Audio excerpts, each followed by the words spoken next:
Your education is the single most important investment you can make in your future. It's true for Alejandra, it is true for every single student here. It's true whether you are talking about a community college or whether you're talking about a four-year college or university. And I'm proud of all of you who are doing what it takes to make that investment. Not just the money, but also the long hours in the library. At least I hope you're spending some long hours in the library. And in the lab and in the classroom, because it's never been more important. But the degree students earn from this college is the surest path you will have to a good job and to higher earnings. It's the best tool that you've got to achieve that basic American promise. That simple idea that if you work hard in this country, you will be rewarded. The basic bargain that says if you work hard, if you're willing to put in the effort, then you can do well enough to raise a family. You can own your home. You can put a little away for retirement. You won't have to worry about being bankrupt if you get sick. Maybe you can take a vacation once in a while. And most importantly, you know that you'll be able to pass on to your kids more opportunity and the possibility that they can do things that you couldn't even dream of. That's what America's all about.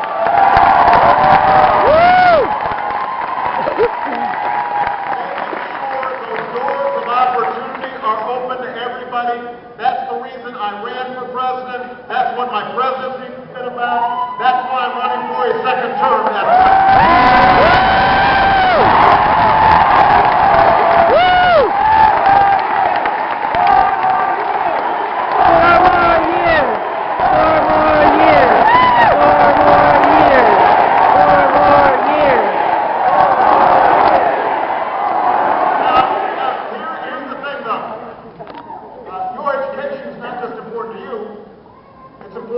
To America's success. When we invest in your future, we're investing in America's future. The fact is that countries that out-educate us today, they'll out-compete us tomorrow. We cannot afford to lose that race to make sure we've got the most highly educated, most skilled workforce in the world.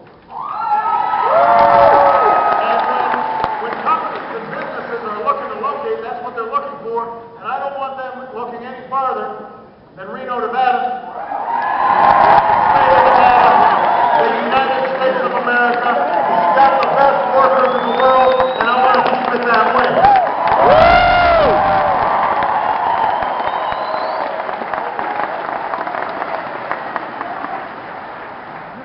And your education is just getting more important. I'm not telling you anything you don't know. More than half of the new jobs over the next decade will require some form of higher education.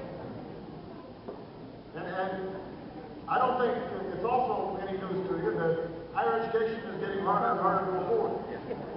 Yeah. It is tough for a lot of folks. Over the past couple of decades, over the last 20 years, tuition and fees at America's colleges and universities have more than doubled. The average student who borrows to pay for college now graduates with about $26,000 in student loan debt. Try 50. And living with that kind of debt means you've got to make tough choices, especially when you're first starting out. It may mean putting off starting a family or buying a home. It may mean you don't have enough savings to try to start that new business idea that you've got. When a big chunk of each paycheck goes just towards servicing your loan debt, that's not just tough for middle-class families that are trying to make it. It's also not good for the economy because it means you're not spending that money with local businesses. And I want you to understand, I speak from experience here. Michelle and I know about this firsthand. We didn't come from wealthy families. My mom was a single mom. Michelle's dad was a blue-collar worker.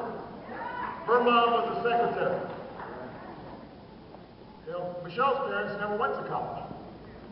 Both of us graduated from college and law school with a mountain of debt. So when we got married, we pooled our liabilities, not our assets. Yeah. We got poorer, not richer. In fact, we paid more for our student loans than we paid on our mortgage each month when we finally were able to afford to buy a condo. And then once we had Millie and Sasha, now we're supposed to be saving for their college education. But we're still paying off for our college education.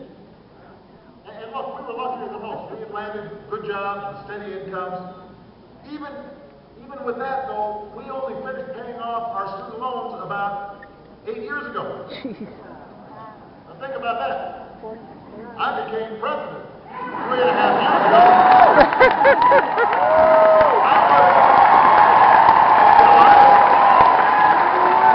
I was a U.S. Senator about 7 years ago, so I had been working, and Michelle had been working for over a decade before we got all our loans paid off. But here's the thing. I'm only standing here before you today because of the chance that education gave me. So I think I can speak with some experience in saying making higher education more affordable for young people is something I've got a personal stake in. It's not something I believe in abstractly. It's something Michelle has a personal stake in. We believe in it because we've been in your shoes. We know what it's like. That unless you provide those rungs on the ladder of opportunity, then young people, many of whom are more talented than Michelle and I, may not get a shot. And that's why I've made this one of the top priorities of my presidency.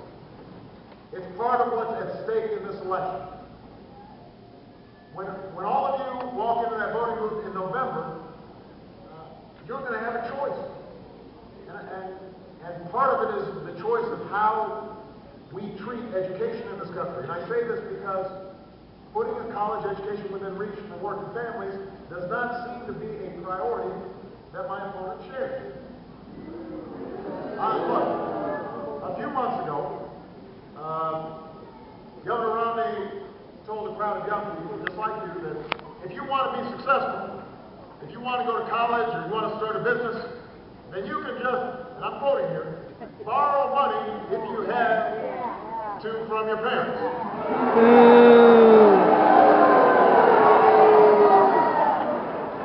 Karen, did your parents have a whole bunch of money to lend you? My parents didn't have a lot of money to lend me. I bet a bunch of your parents don't have a lot of money to lend. It's not because they don't want to. They don't have it. When a high school student asked Governor Romney what he would do to make college more affordable for families, Governor Romney didn't say anything about grants or small programs that help millions of students earn a college education. He didn't say anything about work-study programs or rising college tuition. He did not say a single word about community colleges or how important higher education is to America's economic future. Here's what he said. The best thing I can do for you is to tell you to shop around. Unbelievable. Shop around. So this is his plea. That's his answer to a young person hoping to go to college. Shop around and borrow money from your parents if you have to.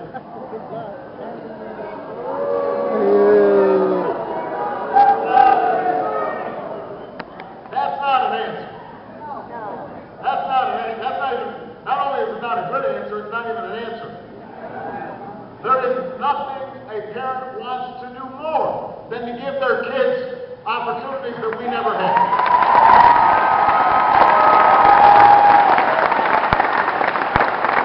There are very few things more painful than a parent not being able to do it. But we're still fighting back from the worst economic crisis in our lifetimes. There are a lot of parents out there who are working really hard but still struggling to make ends meet. I do not accept the notion that we should deny their children the opportunity of a higher education and a brighter future just because their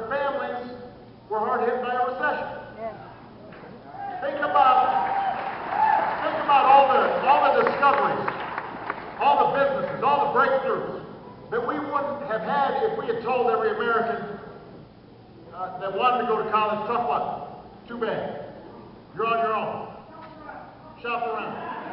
This country has always made a commitment to put a good education within the reach of all who are willing to work for it. That's part of what made us an economic superpower.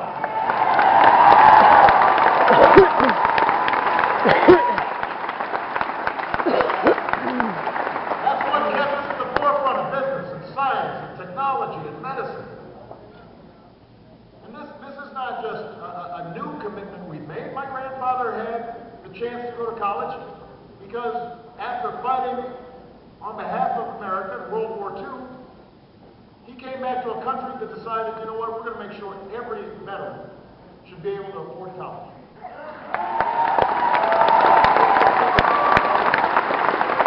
My mother was able to raise me and my sister by herself and go to college because she was able to get grants and work her way through school. Michelle and I would not be here without the help of scholarships and student loans.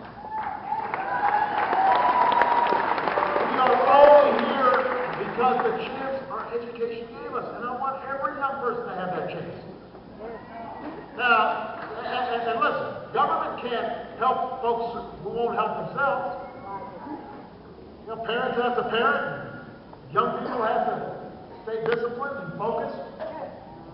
But if you're willing to work hard, a college education in the 21st century should be available to everybody, not just the wealthy people.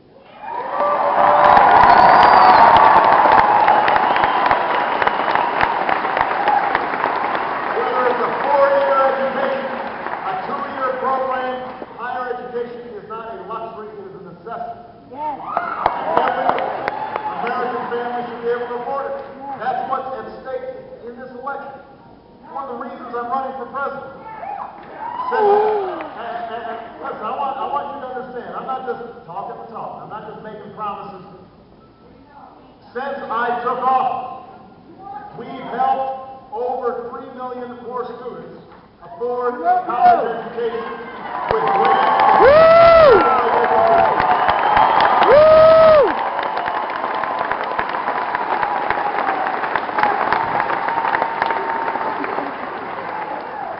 Now, unfortunately, the economic plan of Governor Romney could cut our investments in education by about 20%.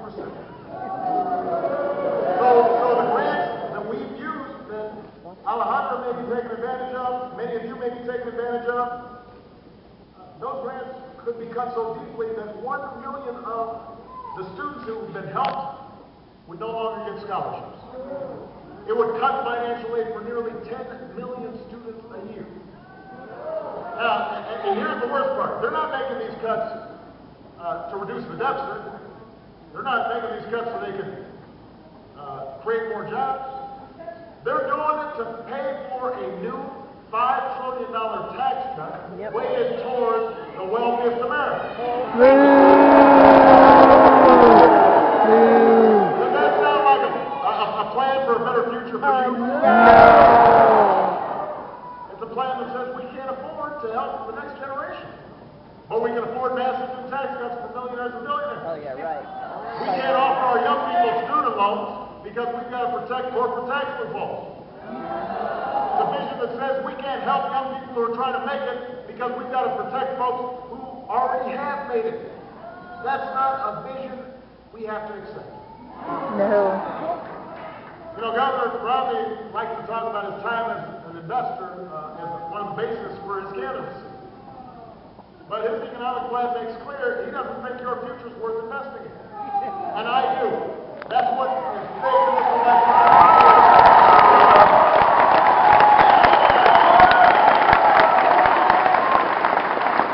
We are going to make sure that America once again leads the world in educating our kids and training our workers. There are business owners across the country who say they can't fill the skilled positions they have open. And you've got millions of people who are out there looking for work. So I want to give 2 million more Americans the chance to go to community colleges just like this one, to learn the skills that local businesses are hiring for right now. Community colleges like Truckee, Meadow, educate the backbone of our workers.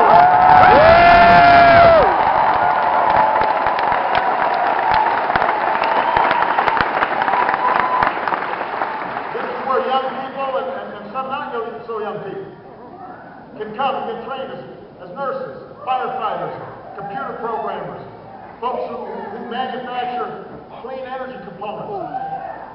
These are the vital pathways to the middle class. And we shouldn't weaken them. We should strengthen them. You know, earlier this summer, Harry Reid and I, we fought to make sure the interest rate on federal student loans didn't go up. Thank you.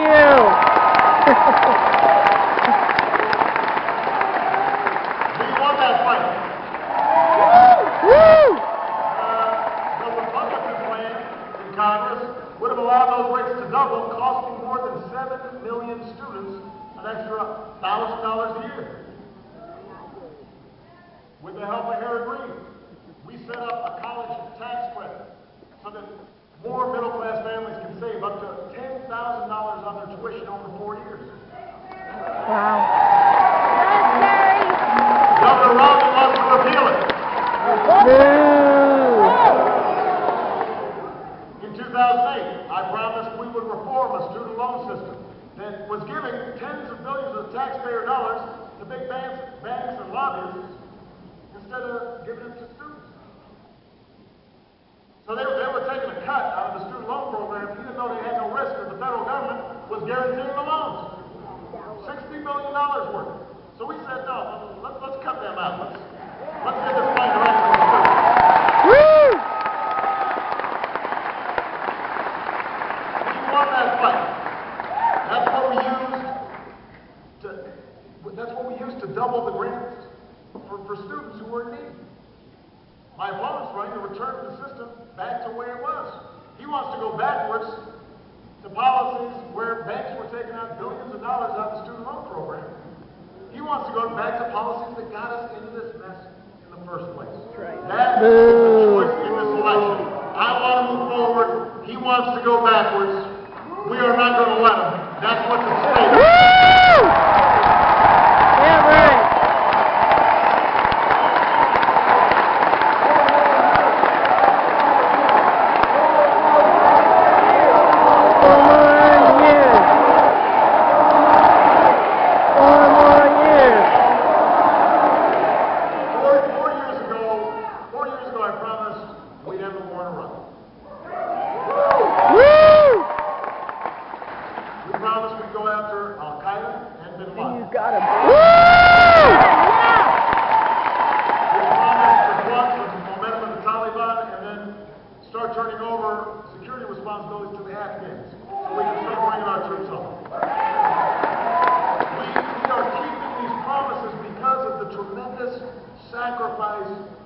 Of our men and women in uniform. Woo!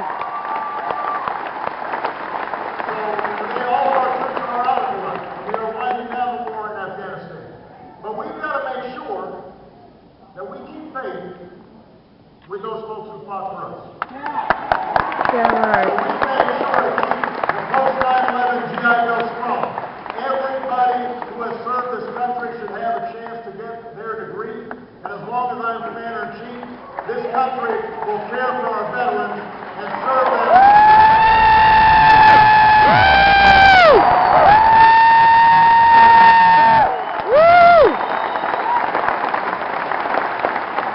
Nobody who fights for this country should have to fight for a job, or fight for a college education, or fight for a roof over their heads when they come home. That's part of what's at stake in this election. Now, I have to tell you, over the course of the next 2.5 months, the other side will not talk much about education, because they don't really have a plan. Well, they won't be talking about much, but they will spend more money than we've ever seen on ads that just try to repeat the same thing over and over again. The economy's not doing as well as it should, and it's all Obama's fault. You know, it's like going to a concert, they just keep on playing the same song over and over. You know, and the reason they've got to try to just repeat that over and over again is because they know their economic plan is not popular. They know that the American people are not going to buy another $5 trillion tax cut, most of which goes to wealthy Americans, No way. and that will be paid for by you. Boo. I don't think so. Cutting education to pay for a massive new tax cut for millionaires and billionaires is not going to sell. So since they can't advertise their plan, they're going to bet on the fact that you get discouraged, that you get cynical, that you decide your vote doesn't matter. They're betting that each $10 million check from some wealthy donor drowns out millions of voices. Nope. They don't see that as a problem. That's their strategy. I'm counting on something different. I'm counting on you. Woo! Part of what you taught me in 2008 is that when the American people join together, they can't be stopped. When we remember our parents and our grandparents, great-grandparents, and all the sacrifices they made, and we're reminded that this country has always risen and fallen together. When we remember that what makes us special is the idea that everybody gets a fair shot, and everybody does their fair share, and everybody's playing by the same set of rules. When that's our focus, you can't be stopped. So here's what I'm going to do. Seriously? First of all, No way.